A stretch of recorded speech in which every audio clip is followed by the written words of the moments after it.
Hi, my name is Michael Buchanan. I'm a biology and psychology double major from Aberdeen, South Dakota, and I'm a junior. So freshman year I was taking a upper level biology class, and I was sitting there learning about neurotransmitters and all these different organ systems, and I thought to myself, how in the world do I apply this? Because learning as a freshman and 2 years, am I going to remember it? Well, I ended up doing research in neurobiology and neurochemistry, and all the things I learned about ended up being talked about on a daily basis, and it just connected it for me.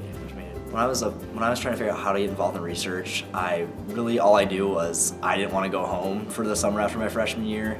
So what I decided to do was just ask my friends that I knew that did research, ask professors, and I ended up getting brought back around full circle to the professor I had taken that first upper level class with.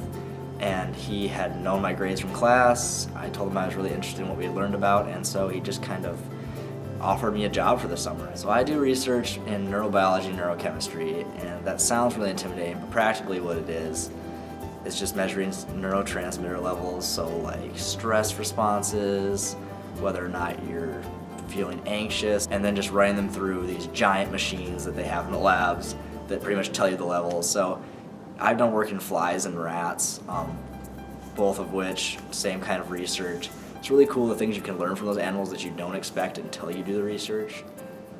Well, one thing I have learned is that taking the brain out of a fly is possible, although extremely difficult. The things you learn in the lab are what you want to make of it. I've spent 2 summers in the lab now and done everything from running machines to slicing brains to doing surgeries.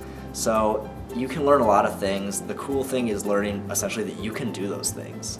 As a freshman, sophomore in college, you can do things that actual researchers are doing.